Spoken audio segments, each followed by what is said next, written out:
कबाड़ा कर दिया। आज दिल्ली के लोग डर के माहौल के अंदर जी रहे हैं और खुलेआम दिल्ली की सड़कों पे गोलियां चल रही हैं।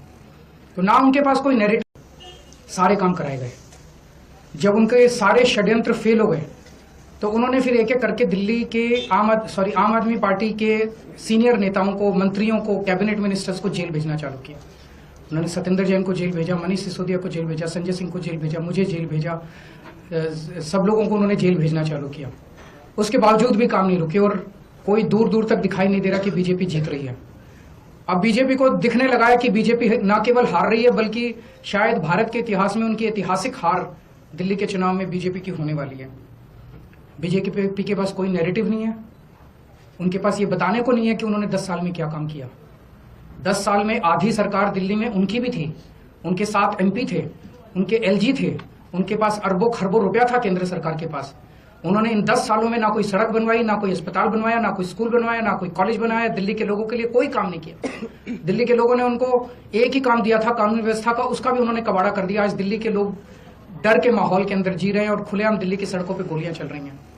तो ना उनके पास कोई नैरेटिव है, वो ये नहीं बता पा रहे उन्होंने 10 साल में क्या काम किया। वो ये नहीं बता रहे कि अगर उन्हें वोट दो तो क्या काम करेंगे। वो केवल केजरीवाल वो गालियां दे रहे हैं, गालियों के बेसिस पे वो वोट मांग रहे हैं।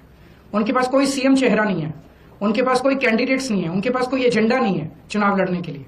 और दूसरी तरफ आम आदमी पार्टी एक पॉजिटिव कैंपेन कर रही है। हम ये बता रहे हैं लोगों को कि 10 साल में हमने ये काम किए, हमने स्कूल अच्छे किए, स्कूल शानदार किए, बच्चों की पढ़ाई का इंतजाम किया, आप लोगों के इलाज का इंतजाम किया, अस्पताल अच्छे किए, मोहल्ला क्लिनिक बनाए, बिजली 24 घंटे की, बिजली फ्री की, पानी की व्यवस्था की, घर घर पानी पहुंचाने का काम किया, महिलाओं की बस यात्रा फ्री करी, बुजुर्गों के लिए हमने तीर्थ यात्रा फ्री करी। हमने इतने सारे काम किए, इसलिए हम कह रहे हैं हमें वोट दो। आने वाले समय में हम महिलाओं को 2100 रुपए देंगे, बुजुर्गों का फ्री में इलाज कराएंगे, चाहे प्राइवेट हो चाहे सरकारी हो। हम ये काम करेंगे, हमें इन पे काम दो। हम अपने कामों पे वोट मांग रहे हैं, वो केवल और केवल गालियों पे वोट मांग रहे हैं और काम रोकने पे वोट मांग रहे हैं। अभी 3-4 दिन पहले हमने 2 योजनाएं चालू की, अनाउंस की। महिला सम्मान योजना, जिसके तहत हर महिला को चुनाव जीतने के बाद योजना लाई जाएगी जिसमें हर महिला को 2100 रुपए दिए जाएंगे।